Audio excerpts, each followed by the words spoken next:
오늘 같이 찬양한 곡 드리고 시작할까요? 하늘을 바라보라 라고 한 찬양인데 우리 예배 찬송가에도 나와 있거든요. 잠시만 몇 장이냐면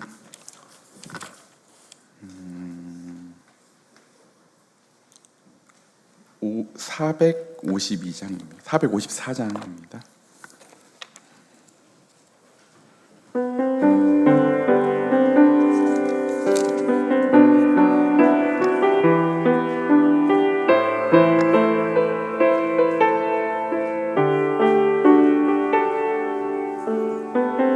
바라보라 드넓은 바다도 온 세상 지으신 주님의 솜씨라. 먹구름이 다가와 태양을 가려도 만물을 주관하시는 주님의 섭리라. 모두 고개를 들고 어두운 마음을 열어 크신 주님의 능력을 바라보라. 너와 나 지으신 주의 놀라운 손길 우리 다 함께 주를 찬양해.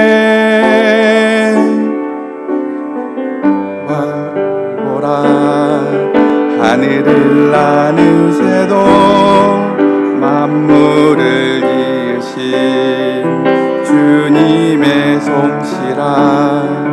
눈보라가 닥쳐와 온 땅을 덮어도 만물을 주관하시는 주님의 섭리라. 모두 고개를 들고 어두운 마음을 열어 크신 주님의 능력을 바라보라. 너와 나 지으신 주의 놀라운 손길 우리 다 함께 주를 찬양해.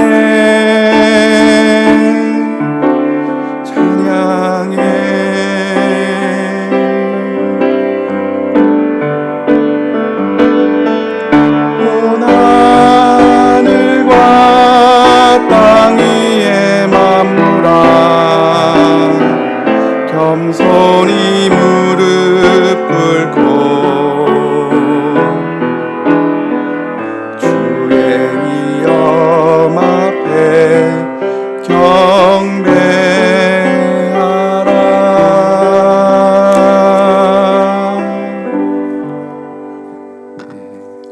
오늘 설교 제목은 앞선 우리 사회하신 형제님이 제 설교문을 미리 이렇게 보셨나 봐요.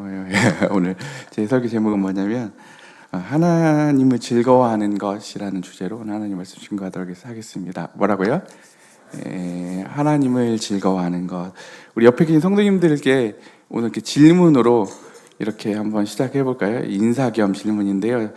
성도님 정말 즐거우십니까? 형제님이 정말 즐거우십니까? 한번 이렇게 안부도 물어보실 겸 또 도전하는 말로써 오늘 같이 즐거우신지를 물어보셨으면 좋겠습니다.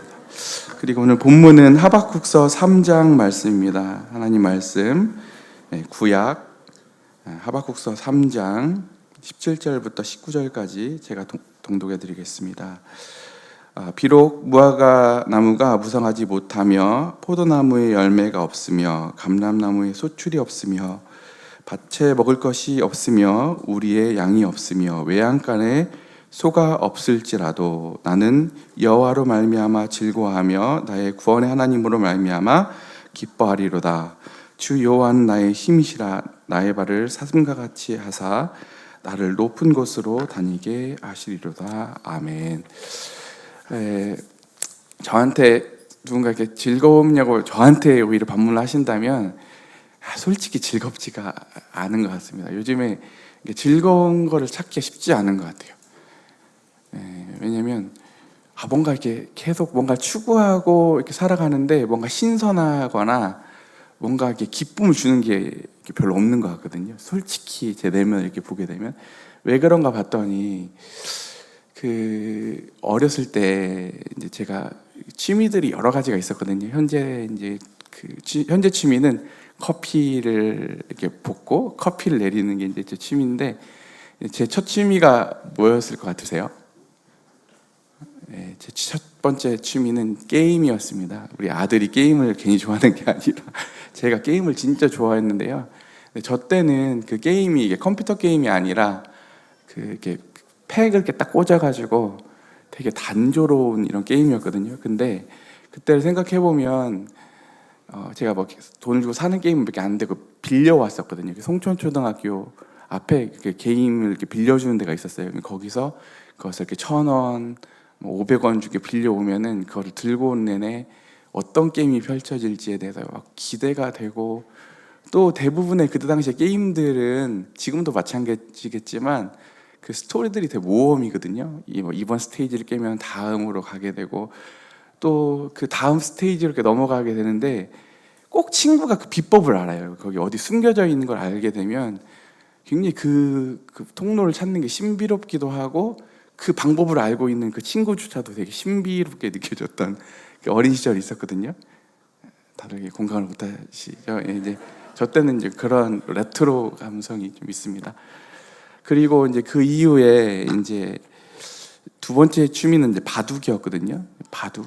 이제 지금은 이 게임도 한 번에 눈에 다 들어오거든요. 너무 유튜브나 이런 게 발달돼 가지고 한 번에 그 게임들이 너무 오픈돼 가지고 신비감들이 사라진 것 같아요. 그리고 바둑도 진짜 제가 너무 좋아했었는데 막 정말 잠도 안 자고 며칠씩 바둑도 더 보기도 하고 페인처럼 이렇게 생활도 해보기도 하고 이제 그 바둑이 격언도 있고 그 스토리도 있고 되게 재밌거든요. 가서 보면. 지금은 그 바둑이 그렇게 재미가 없는 이유가 옛날에 그 이세돌 구단이 그 AI와 대결해가지고 거기서 졌잖아요. 그리고 이제 바둑이 그 전까지는 무궁무진한 수가 있는 줄 알고 거기서 한도 끝도 없이 절대 컴퓨터가 이 바둑의 영역은 인간을 못 이긴다 이렇게 했는데 이제 그런 시대가 아니게 됐어요. 더 이상 격언을 사람들이 잘 안 써요. 바둑 격언을 잘 안 쓰고 그리고 그 모든 수가 다 이제 모든 경우의 수를 다 계산해 버리니까 더 이상 그 바둑을 가르쳐 주는 스승도 의미가 없게 됐거든요. 요즘에 프로 바둑 기사들이나 이 바둑을 배우는 사람들이 누구한테 이렇게 사사를 받는 게 아니라 AI를 켜놓고 그 기술을 배우게 되는 시대거든요. 그러니까 좀 서글프기도 한 것 같아요. 그때 가졌던 그런 신비감, 기대감들이 모든 우리가 삶의 영역에 다 찾아오는 것 같거든요. 그리고 또 제 그 다음 취미는 이제 운동이었는데 탁구도 있고 축구도 굉장히 제가 어제 MT 때 우리 청년들한테 제가 예전에 축구 잘했다고 하니까 안 믿더라고요. 진짜 선생님 거짓말하지 말라고 연수 형제 그랬던가요? 여기 증인들이 있는데 그래도 좀 잘했거든요. 근데 그때는 축구가 진짜 재밌었거든요. 왜냐면 막 전설과 같은 이야기들이 있었어요. 그 다음에 심지어 그 게임에서 오심도 하나의 스토리였거든요. 어떤 지금은 그런 게 없어졌죠. 다 VAR이 다 체크하고 심지어 탁구 같은 경우도 예전에는 막 그 신비로운 그 일부 나라들만 가지고 있는 뭐 기술들 막 이런 전략들이 있었는데 지금은 다 공개가 돼가지고 얼마만큼 기능적으로 그걸 잘하느냐. 축구도 마찬가지거든요. 이제 지금은 이런 굉장히 기계적이고 기능적인 영역으로 가가지고 그닥 그 모든 영역들이 저에게 이렇게 막 신선함과 흥미를 주지 못하는 것들을 이렇게 보게 됩니다. 저만 그러신가요? 그래서 제가 또 심지어 신학도 되게 좋아했거든요.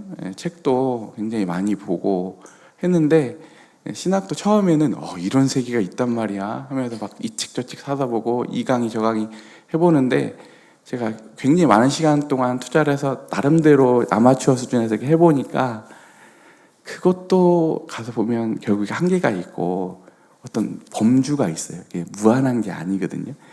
이제 그러면서 이제 모든 영역에 있어서 그렇게 기대감들이 사라져버린 일상을 살고 있었어요. 심지어 심지어 신앙에 대해서도 이게 지나고 나 보면 신앙도 해볼 만큼 해봤잖아요. 그러면 이제 여기에 대해 하나님에 대해서도 신앙에 대해서도 흥미를 잃어가는 게 솔직한 이제 우리의 상태이지 않는가 생각이 됩니다. 그러니까 우리 에베소 교회도 주님께서 처음 사랑을 버렸다라고 했을 때, 첫사랑을 버렸다고 했을 때가 아마 주님을 처음 믿었을 때 그 감격과 그 기대감을 잃어버린 데 대한 책망이지 않나 했습니다. 왜냐하면 아까도 다시 제가 앞에 드린 사회에서 그 사례에서 나온 것처럼 모든 즐거움의 기저에는 뭐가 있다고요? 기대감이 있는 거거든요. 경이로움이 있는데 경이로움이 사라진 시대를 살고 있고 참 서글픈 시대인 것 같아요. 풍요롭지만 물질적으로 풍요롭지만 뭔가 그러면서 이제 하나 제가 좀 사담처럼 들리지만 제가 아침에 산책하는 걸 좋아하거든요. 게을러 배 나와서 게을러 보여도 나름대로는 이렇게 동네 이렇게 아침이면은 그 싸늘한 공기를 맞으면서 이렇게 산책하는 걸 좋아하는데 하루는 이제 동네를 벗어나서 그 덕진공원을 이렇게 갔거든요. 요즘 덕진공원이 얼마 전까지 연꽃이 펴서 정말 끝내줬거든요. 향기도 좋고 모든 이런 전경들이 너무 좋은데 이제 저희 집으로 해서 덕진공원 후문 쪽으로 해가지고 싹 도는데 다 지금 새롭게 조성된 거 아시죠? 다 대대적으로 공사를 하고 있고 그런데 한편으로는 너무 아쉬웠어요. 왜냐면 너무 한 번에 잘 보여요.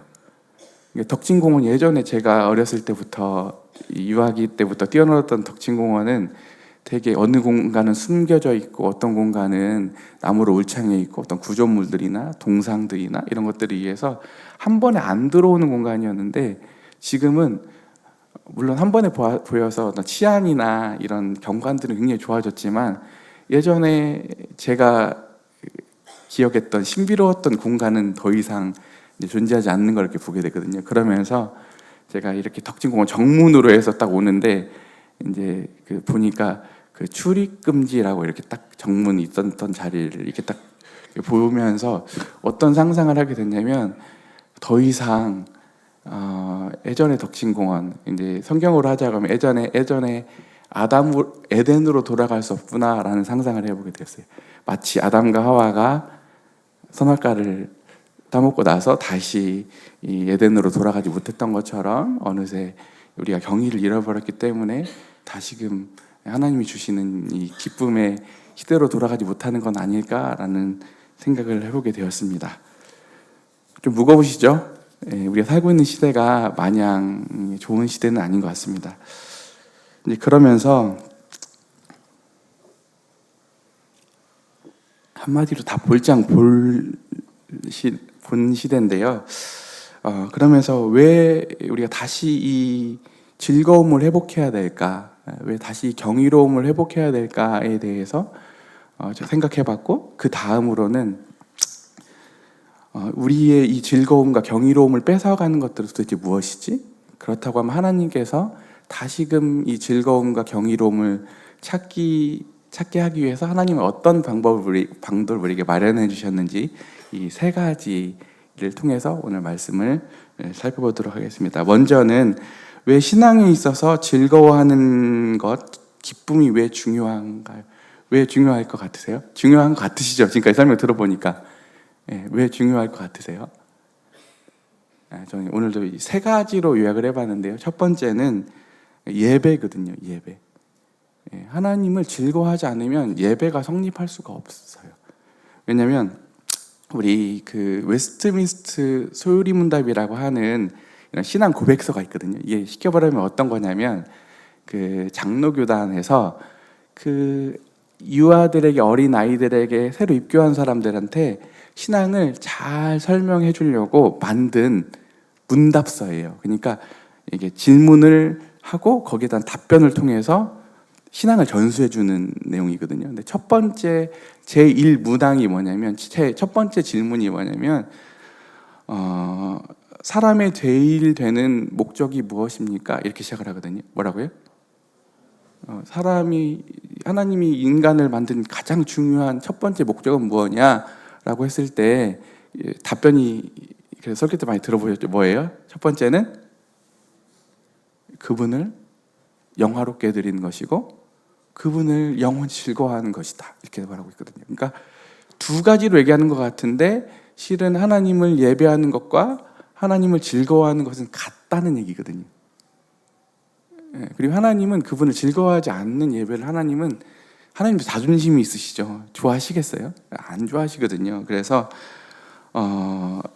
그 둘이 하나님을 영화롭게 하는 것과 하나님을 즐거워하는 것이 떨어져 있는 것처럼 보이지만 그 유명한 존 파이퍼 목사님이 이런 말을 하셨어요. 뭐라고 하셨냐면 그를 즐거워하는 것, 하나님을 가장 영화롭게 하는 순간은 우리가 그분을 가장 깊이 즐거워할 때이다 라고 얘기했습니다.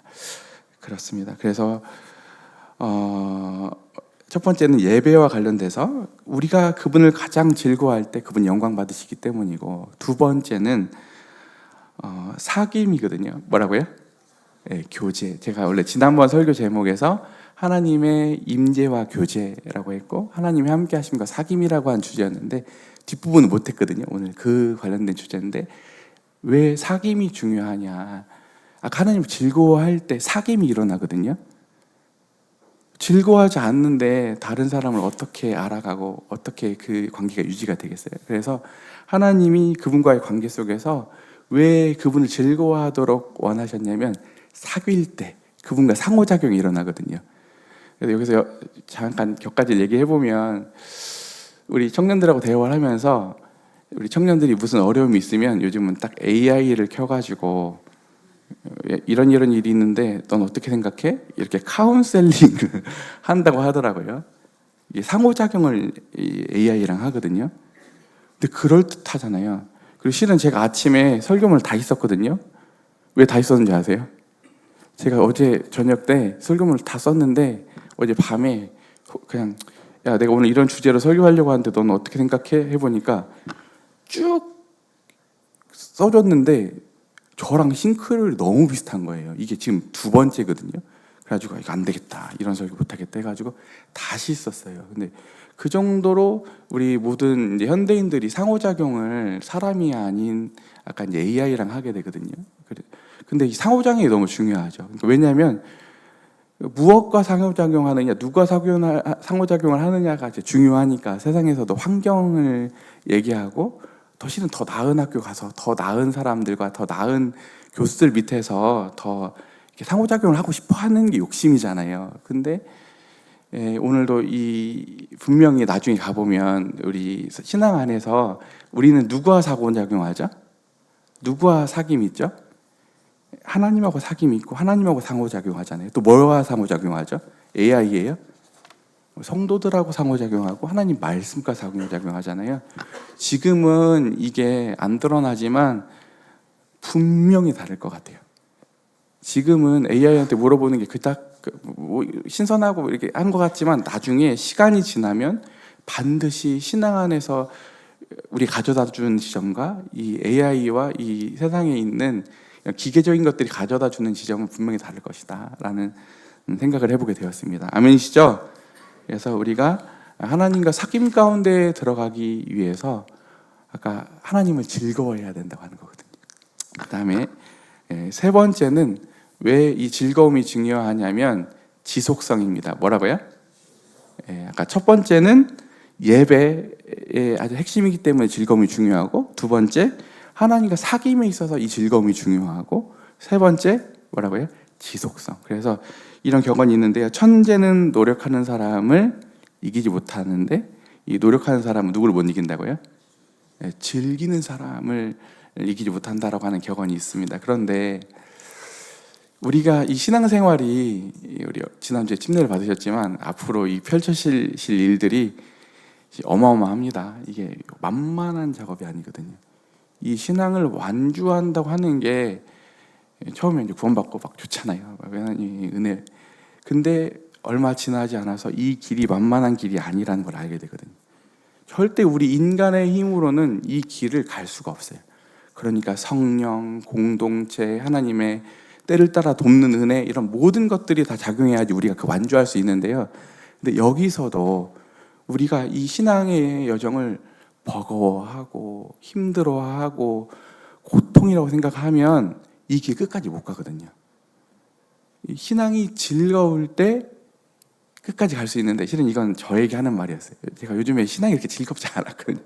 교회에 오는 것도 그닥, 예전에는 막 흥미진진하고 했는데 지금은 이런 내면을 솔직히 고백하지 않을 수 없었거든요. 그러면서 이게 즐겁지 않은데 이거를 어떻게 하자는 얘기지? 스스로에게 자문을 해보게 되면서 다시금 이 즐거움을 회복해야겠다.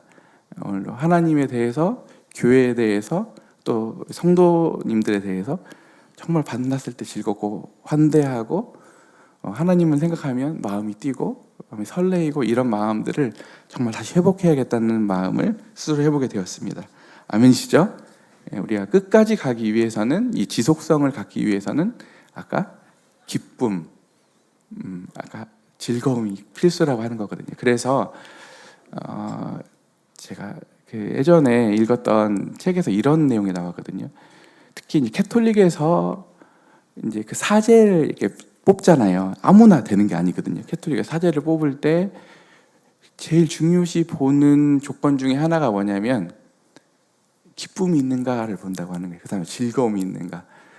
그리고 또 제가 좋아하는 저자인 유진 피터슨의 어떤 글에서 이런 내용이 있었는데, 자기 친구 중에 아주 훌륭한 신학 교수가 있었는데 그 자기 제자들한테 꼭 이런 말을 매 학기 때마다 한다는 거예요. 모범생이 있었대요. 그 모범생이 정말 성실하고 모든 내용에 대해서 정말 A뿔인데 기쁨이 없으면 그 신학 목사 후보생을 이렇게 데려다가 다시 한번 이 길에 대해 생각해 보라고. 당신이 이 즐거움이 없고 기쁨이 없는데 목회의 길을 간다고 하는 것은 정말 말도 안 되는 길이니까 다시 한번 이 길을 고려해 보라라고 한다고 하는 내용을 제가 봤었거든요. 정말 중요하죠. 우리가 오늘 아까 이 기쁨이 없다고 하면 신앙은 오히려 하지 않는 게 나은 것 같아요. 오히려 신앙을 갔을 때 우리를 파괴하고, 우리 신앙이 아까 율법주의로 가게 되고, 오히려 신앙이 우리를 올가매는 올무가 되지 않으려면 우리가 이 즐거움이라고 하는, 하나님을 기뻐한다고 하는 포인트를 우리 놓치지 않아야겠다는 생각을 해보게 되었습니다. 아멘이시죠? 예. 그래서 이제 그 다음에는 즐거움을 빼앗고 기쁨을 방해하는 것들은 무엇인가? 뭔가 무엇이 우리의 기쁨을 앗아가는가? 이 세 가지인데요. 첫 번째는 교만입니다. 뭐라고요? 제일 불안한 사람은, 제일 불행한 사람은 마치 새가 아닌데 고양이가 하늘을 난다고 해보면 얼마나 그게 불행하겠어요. 우리 인간 하나님 만드실 때 만물의 영장으로 만드셨지만 우리가 하나님이 되도록 만드시지 않았거든요. 우리는 여전히 하나님의 자녀가 되었을지라도 우리는 여전히 유한한 인간일 뿐이잖아요. 우리가 그 선을 넘어설 수 없는데, 첫 번째 이 사단 마귀의 에덴 동산에서 유혹이 뭐였어요? 네가 먹는 날에는 하나님처럼 될 거야. 지금 하나님이 주어주신 이 제안은, 너를 불행하게 하는 옥죄는 하나님의 심술이야. 하나님이 하나님처럼 될 것 같으니까 못하게 한 거야. 그러니까 그 하와와 아담이 그 유혹에 넘어가서 하나님처럼 되려고 했잖아요. 근데 이 시대는 다 하나님처럼 되려고 하는 시대죠. 대부분 우리 딸만 놓고 보더라도 딱 보면 말은 안 하는데 연예인이 되고 싶은 것 같아요. 화장을 지금 가부키처럼, 어떤 형님 표현처럼 하고 다니는데 진짜 그런데 실은 제가 연예인이 될 이런 체형이나 이런 외모는 아니잖아. 근데 이제 우리 진이가 그걸 넘어서는 걸 희망하고 있는데, 우리 진이만 그러겠어요. 근데 우리 대부분의 사람들이 다 나름대로 다른 사람하고 다른 존재가 되고 싶어 하거든요. 돈이 되었든 명예가 되었든 아니면 내가 외모가 되었든 뭔가 다른 사람하고 다른 독특한 존재가 되고 싶어 하는 거거든요. 그 기저에는 내가 하나님처럼 되고 싶은 마음이 깔려 있는 거거든요. 그게 교만이거든요. 그때부터는 그 사람은 무엇을 해도 불행하고 기쁨이 없거든요. 그래서 구원은 뭐냐면 하나님이 원래 우리의 자리를 돌려놓는 구원이시거든요. 아멘이시죠? 예, 그래서 이 사단하면 교만, 교만하면 우리 인간의 자리를 떠나는 것입니다. 두 번째는 세상입니다. 세상. 예, 다들 아시죠? 세상이 이 기쁨을 앗아가는데요. 왜냐하면 진짜 기쁨은 하나님만 주실 수 있거든요. 근데 제가 고백을 하면 이게 커피에 엄청 지금 빠져 있었거든요. 제가 커피를 통해서 그 아마추어에서 해볼 수 있는 끝판을 제가 해봤습니다. 아마 제가 저번 설교 때도 고백을 했었는데 기구를 샀다고 하면 이제는 커피를 먹어볼 수 있는 커피를 제 수준에서는 다 공개하기가 부끄러울 정도로 어마어마하게 사서 제가 먹어봤거든요. 왜냐하면 커피가 주는 경이로움이 있어요. 처음 이런 맛을 준단 말이야. 그래서 그 맛을 잊지 못해서 저만 하는 게 아니라 커피쟁이들이 다 커피하는 사람들이 그 커피를 볶기 전에 그 콩을 생두라고 하는데요. 매일같이 그걸 서칭을 하거든요. 근데 제가 말씀 보는 시간보다 생두를 서칭하는 시간이 없지나 많았는지, 그리고 되면 제가 할 수 있는 대로 빚까지 내서 커피를 사서 볶아서 먹어보고 더 부담이 된다 그러면 실은 이제 저만 죄에 빠져야 되는데 몇몇 형제들한테 야 내가 이런 콩을 사고 싶은데 돈 얼마씩 내렴 이거 강요는 아니고 해가지고 끌어들였는데 진짜 끝내줘요. 커피가 하는데 제가 해볼 만큼 해보니까 거기서 거기에요. 이제 진짜 그렇거든요. 해보니까 그래요. 진짜로. 예. 뭐가 있는 것 같아도 가서 보니까 끝이 없는 뭔가 만족을 줄 것 같았는데 그것도 더 이상 흥미롭지 않았어요. 제가 얼마 전에는 저랑 대화했던 형님들 조금 짜증나셨을 수도 있는데 제가 전라북도 지리대에도 빠졌었죠. 맨날 만나면 어느 길이 어떻고 어떤 유래가 어떻고 맨날 이 말을 했었거든요. 근데 제가 요즘 안 하죠. 왜 안 하는지 아세요? 해보니까요. 그것도 해볼 만큼 해봤거든요. 해보니까 내용이 다 거기서 거기에요. 더 이상 뭐 한도 끝도 없이 파면은 그런 막 설화들이나 이런 얘기들이 신비로운 얘기들이 계속 나올 줄 알았거든요.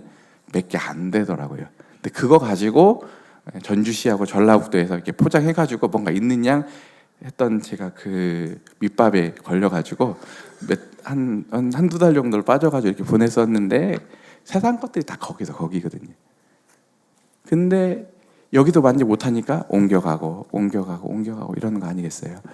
그래서 우리 교회에 투박하지만 유인강님을 인용 안 할 수가 없는데 유인강님이 그런 말씀하시죠. 뭐만 남는다고요? 주님 섬기는 것만 남는다고. 하나님께 속한 것들만 남지 세상에 있는 것들은 다 거기서 거기고 지나고 나보면 더 갈증만 일으키는 게 세상 것들이잖아요. 그래도 우리 성도님들 중에 다들 이미 지혜로우신 분들은 저처럼 이렇게 안 하고도 깨닫는데 저처럼 좀 어든하고 이런 사람들은 또 해봐야지 또 알아요. 교회가 얼마나 감사한 것 같아요. 또 해볼 때까지 또 기다려주시고 또 하나님도 감사한 게 또 이걸 가지고 또 설교할 수 있는 주제로 이렇게 주셔서 감사한데 어쨌든 우리가 지혜를 가졌으면 좋겠습니다. 이제 그만할 때 됐잖아요. 이걸 성경에서는 방탕한다고 하거든요. 술 취하지 말라 이는 방탕한 것이니 성령 충만함을 받으라 이렇게 얘기하고 있거든요. 우리가 시간을 낭비하는 건데 이 짧은 인생을 이렇게 낭비할 수는 없겠다라는 생각을 해보게 되었습니다. 아멘이시죠? 세상 것들이 하나님에 대한 즐거움들을 앗아갑니다. 첫 번째는 교만, 두 번째는 세상, 마지막으로 세 번째는 뭐냐면 자아거든요. 뭐라고요? 자아. 왜 자아가 문제가 되냐면 이 자아가 강화가 되잖아요. 하나님이 아무리 좋은 거 갖다 줘도 내 자아가 이미 내 기준이 있으면 하나님이 주시는 게 그렇게 안 기쁘거든요. 그러니까 나중에 가서 보니까 내 생각이 옳고 내가 추구하는 게 더 좋을 것 같다고 생각을 하니까 결국에 가서는 뭘 하는 거냐면 불순종을 하게 되거든요. 그러니까 하나님이 주시는 기쁨 근처도 못 가요. 자아가 강하면요. 그래서 성경에서도 보면 왜 로마서에서 성경의 많은 부분들이 우리 옛 자아가 왜 죽어야 된다고 얘기를 하냐면, 왜 십자가에 못 박아야 된다고 하냐면 그 아담의 범죄로 연결되어 있는 그 자아는 절대 하나님 앞에 순종할 수도 없고 그 길로 갈 수 없기 때문에 주님께서 굳고 십자가에 오셔서 우리와 같이 못 박히셔서 옛 자아를 못 박으신 이유는 그 자아로는 거기까지 못 가기 때문에 하나님께서 이렇게 하신 겁니다. 아멘이시죠? 네, 그래서 하나님의 즐거움을 방해하는 세 가지: 교만, 세상, 자아입니다. 그렇다고 하면 하나님께서 어떻게 우리가 기뻐할 수 있는지, 우리가 다시 이 기쁨을 회복할 수 있는지에 대한 방도를 주셨거든요. 기대되세요? 목소리 작으셔가지고 기대가 되세요? 네. 어떻게 기뻐할 수 있냐면요, 우리 다 아시는 말씀인데요, 성령이거든요. 정말 성령께서 기쁨을 주시는 분이시거든요. 그분은 즐거움을 주시는 분이신데, 어떻게 즐거움을 주시냐면 첫 번째는 공동체 교회입니다. 뭐라고요? 이 교회를 통해서 왜 기쁨을 다시 회복시키시냐면요, 아까 제가 말씀드렸던 내용 중에 하나가 내가 하나님이 계획하신 그 이상의 다른 어떤 존재가 되려고 하는 거잖아요. 근데 오늘 이 공동체에 오시면 우리는 무엇을 기뻐하셔야 되냐면 우리의 같음을 기뻐하셔야 됩니다. 우리가 어떻게 여기 서 있죠? 한 중보자이신 예수 그리스도, 한 성령, 한 세례 안에서 우리가 한 몸이 되었잖아요. 그러니까 우리는 여기 오시면 특별한 걸 기뻐하시면 안 돼요. 오늘 제가 여기 와서 이렇게 말씀을 전하잖아요. 특별해서 하는 게 아니거든요. 저도 실은 어제까지도, 오늘 아침까지도 우리 사춘기 딸을 생각하면 심란해야 되고, 또 우리 사춘기를 겪게 될 우리 아들을 생각하며 저를 어떻게 해야 되지라고 하는 똑같은 삶을 살거든요. 제가 오늘 특별해서 올라오는 게 아니라 하나님이 오늘도 너는 이 일을 해라 해서 올라오는 것이지, 누군가 교회 안에 각별한 계층이 있거나 각별한 사제 계층이 있거나 이런 게 아니거든요. 우리는 다 동등하고 하나님 앞에서 한 성령으로 받은 한 형제자매임을 기뻐하기를 원하십니다. 우리 그거 훈련하는 거거든요. 여기서 오면 내가 좀 더 잘났네, 내가 좀 더 뭐 가졌네, 내가 더 나은 심지어 은사 가졌네, 이런 거 가지고 자랑하시면 끔찍한 거 하는 거거든요. 우리는 뭘 기뻐해야 된다고요? 서로의 같은 인간됨을 기뻐하도록 하나님께서 우리를 공동체로 부르셨습니다. 그런데 이 같음을 기뻐하게 되면 여기서 끝나는 게 아니라 실은 같지만 또 너무 다양하죠. 이 같은 걸 확보했을 때 우리가 더 이상 시기하지 않고 다양함을, 다른 사람의 타자를 환대하고 즐거워할 수 있는 거거든요. 먼저 선행되어야 되는 건 뭐라고요? 하나님이 이 공동체 안에서 우리를 하나로 부르셨다라고 하는 게 분명했을 때 다양함이 우리에게 풍성함이 되고 하나님이 주시는 선물이 됩니다. 아멘이시죠? 네, 성령께서는 우리를 공동체로 부르셔서 아까 이 공동체를 통해서 기쁨을 회복시키시는 하나님의 놀라운 손길을 발견하게 됩니다. 두 번째로는 말씀입니다. 뭐라고요? 특히 복음이거든요. 이 복음을 통해서 하나님께서 우리에게 어떻게 다시금 이 경이로움, 아까 즐거움을 회복시키시냐면요, 우리가 조금 더 생각해봐야 될 지점인데요, 오해하시면 안 돼요. 우리가 하나님 말씀을 단순하게 전해야 되죠. 그죠? 하나님의 말씀에 대해서 어렵게 하거나 방언처럼 하면 안 되잖아요. 제가 제일 회개해야 되는데, 그렇지만 그렇다고 해서 하나님이 절대 단조로운 분은 아니시거든요. 예. 하나님처럼 복합적이시고 하나님처럼 난해하신 분이 없거든요. 신비하신 분이거든요. 복음의 내용을 보세요. 우리 고린도전서에 보면 십자가의 도가 유대인에게는 거리끼는 것이고 헬라인에게는 뭐예요? 미련한 것이거든요. 왜냐하면 이 복음을 생각해 보면 유구한 예전에 아담과 하와가 선악과를 따먹어서 타락했대요. 그런데 어느 날 유구한 시간이 지나서 신이 아들을 보냈는데, 육신을 입고 그 신이 왔는데 죽었대요. 그것도 인간들한테. 그게 구원의 길이라고 하는 것 자체가, 우리가 지금 여기서 예수님 믿고 복음을 믿고 우리 고백하니까 이게 우리의 기쁨이 되지, 생뚱맞은 얘기들이거든요. 냉정히 보면 이게 어이가 없는 이야기예요. 그렇지 않으세요? 그러면서 실은 복음이 가져다주는 지점은 나 믿고 천국 가, 이 정도가 아니라요. 도대체 이와 같은 일을 역사 가운데 행하신 하나님은 도대체 어떤 분이야? 자기 아들까지 아낌없이 십자가에 죽게 하신 이 하나님은 도대체 어떤 분이야? 이렇게 질문하게 해야 되거든요. 하나님에 더 알고 싶어야, 하나님에 경외감을 갖게 해야 되는데, 복음이 너무 단조로워지면 실은 전할 때는 처음에 믿음에 입문하게 할 때 우리가 친절하게 설명해야 되지만, 하나님에 대해 알아갈 때 하나님을 단조롭게 만들면 될까요, 안 될까요? 이게 신성모독이거든요. 우리가 하나님을 알아갈수록, 하나님을 경험해 갈수록, 복음을 우리가 들으면 들을수록 내가 다 알아 이런 게 아니라 그 하나님을 더 알고 싶다. 하나님은 도대체 어떤 분이길래 파도 이렇게 끝이 없는 분일까라고 고백을 해야 된다고 믿습니다. 아멘이시죠? 예. 이제 끝으로 하나님이 우리를 즐거움을, 경외를, 하나님의 경이로움을 회복시키시는 세 번째 수단은 자연, 일상입니다. 뭐라고요? 예.